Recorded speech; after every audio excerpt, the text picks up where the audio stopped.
Hello friends, মিঠুর পাকশালায় আপনাদের সবাইকে স্বাগত। আজ আমি দুটো আলু ও হাফ কাপ সুজি দিয়ে ভীষণই টেস্টি একটা রেসিপি আপনাদের সাথে শেয়ার করছি। তো এই জন্য এখানে প্রথমে নিয়ে নেব একটা গ্রেট করা আলু। তো সেই জন্য প্রথমে একটা মিডিয়াম সাইজের আলুকে গ্রেট করে রেখেছিলাম। তারপর আলুটা পরিষ্কার করে ধুয়ে জলটা খুব ভালো করে ঝরিয়ে নিয়েছি। এরপরে আলুটাকে একটা পাত্রে নিয়ে নিলাম। এরপর এই আলুর সাথে নিয়ে নিচ্ছি একটা মিডিয়াম সাইজের টমেটো, ছোটো টুকরো করে কেটে রেখেছিলাম। ওই টমেটোটা এখানে দিয়ে দিলাম। টমেটো দেওয়ার পর এখানে স্বাদ মতো লবণ দিয়ে দিচ্ছি। লবণ দেওয়ার পর এখানে দিয়ে দিলাম 1 চা চামচ পরিমাণে গোটা জিরে। ওই সাথে একেবারে অল্প পরিমাণে দিয়েছি ঝাল লঙ্কার গুঁড়ো। লঙ্কাটা আমাদের বাড়িতে সবাই খুব কম খায়, সেই জন্য লঙ্কাটা আমি অতিরিক্ত কমেই ব্যবহার করি। আপনারা আপনাদের ইচ্ছে মতো এখানে ঝাল ব্যবহার করতে পারেন। ওই সাথে 1 চা চামচ পরিমাণে দিয়ে দিয়েছি কসুরি মেথি। এখানে আপনারা একটা কি দুটো কাঁচা লঙ্কা কুচিয়ে দিতে পারেন, সেটাও খেতে ভীষণই ভালো লাগবে। তো এরপর সমস্ত কিছু দিয়ে খুব ভালো করে মিশিয়ে নিচ্ছি। লবণ দেওয়ার কারণে আলু ও টমেটো দুটোই খুব ভালো মতো নরম হয়ে যাবে এবং এর থেকে কিছুটা পরিমাণে জলও বেরিয়ে যাবে। তো সেই জন্য সমস্ত কিছু খুব ভালো করে মিশিয়ে এটাকে একটু ঢাকা দিয়ে সাইডে রেখে দিচ্ছি। এদিকে আমি আবারও একটা বড় সাইজের আলুকে এভাবে ছোট টুকরো করে কেটে রেখেছিলাম। তারপর আলুটা পরিষ্কার করে ধুয়ে নিয়েছি। এরপরে এই আলুটাকে মিক্সির জারের মধ্যে নিয়ে নিলাম। এই সাথে নিয়ে নিচ্ছি হাফ কাপ পরিমাণে সুজি।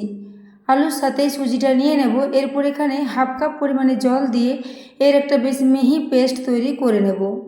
তো এখানে আপনারা জলের পরিবর্তে হাফ কাপ পরিমাণে টক দই ব্যবহার করতে পারেন, সেক্ষেত্রেও এটা ভীষণই ভালো হবে। তো দেখুন এরপর এটাকে মিক্সির জারটা বন্ধ করে খুব ভালো করে পেস্ট করে নিয়েছি। তো দেখতেই পাচ্ছেন পেস্টটা খুব বেশি ঘন হয়নি, আবার খুব বেশি পাতলাও হয়নি, এরকম একটা বেশ মিডিয়াম ঘনত্বের ব্যাটার এখানে রেডি করে নিয়েছি। এদিকে আমি যে টমেটো আলুটা মশলার সাথে মিশিয়ে রেখেছিলাম সেটাকে এখন ঢাকাটা খুলে নিলাম 2 মিনিট পর। এরপর এটাকে আবার একবার নাড়াচাড়া করে নিলাম। তারপর এখানে ওই যে পেস্টটা তৈরি করে রেখেছি ওই পেস্টটা এই সবজির মধ্যে দিয়ে দিলাম। তো এখানে আর জলের ব্যবহার করব না। এইরকম একটা বেশ মিডিয়াম ব্যাটারি আমাদের প্রয়োজন। মিক্সির জারটা ধুয়ে আর জল দেব না, মিক্সিটাকে এমনিতে একটু পরিষ্কার করে নিয়ে নিলাম পুরো ব্যাটারটা। তারপর এটাকে চামচে করে খুব ভালো করে মিশিয়ে নিচ্ছি।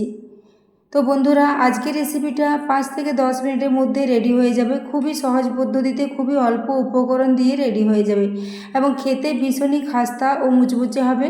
এটাকে আপনারা বিকেলে চায়ের সাথেও ট্রাই করতে পারেন, ভীষণই ভালো লাগবে। এরপর দেখুন কিছুক্ষণ নাড়াচাড়া করে মিশিয়ে নেওয়ার পর এক টুকরো আদা এখানে গ্রেট করে দিয়ে দিচ্ছি। রেসিপিটা আমি সম্পূর্ণ নিরামিষভাবে রেডি করেছি, আপনারা চাইলে একটু কুচনো পেঁয়াজ দিতে পারেন, সেটাও ভীষণই টেস্টি লাগবে। এর সাথে দিয়ে দিলাম হাফ টিস্পুন পরিমাণে একটু চাট মশলার গুঁড়ো। এরপর এগুলোকে খুব ভালো করে মিশিয়ে নিচ্ছি। মশলাটা দিয়ে খুব ভালো করে মিশিয়ে নিলাম। মিশিয়ে নেওয়ার পর এখানে 1 চা চামচ পরিমাণে একটু সরষের তেল দিয়ে দিচ্ছি। তেল দিলে এগুলো ভেতর থেকে ভীষণই স্পঞ্জি হবে এবং খুবই খাস্তা ও মুচমুচে মতো রেডি হবে। তো দেখুন এরপর 1 চা চামচ তেল দিয়ে খুব ভালো করে এর সাথে মিশিয়ে নিচ্ছি। তো বন্ধুরা, আজকের এই রেসিপিটা যদি ভালো লেগে থাকে তাহলে অবশ্যই একটু বন্ধুদের সাথে শেয়ার করে দেবেন এবং রেসিপি ভালো লাগলে একটা লাইক করতে ভুলবেন না।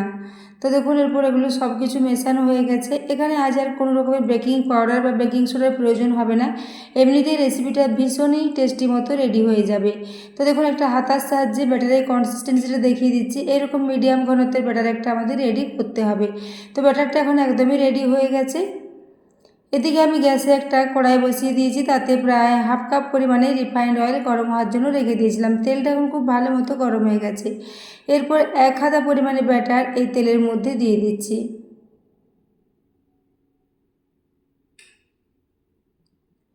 তো দেখুন ব্যাটারটা দেওয়ার সঙ্গে সঙ্গে এটা ছড়ানো হয়ে যাবে। তো এইভাবে একটা একটা করে রেডি করব, যেহেতু এখানে কড়াটা ছোট আছে সেই জন্য একটা একটা করে এইভাবে রেডি করে নিচ্ছি। তো এরপর দেখুন একটা হাতার সাহায্যে একটু উপরের দিকে এই তেলটা দিয়ে দিচ্ছি, তাহলে উপরটাও খুবই তাড়াতাড়ি শুকিয়ে যাবে।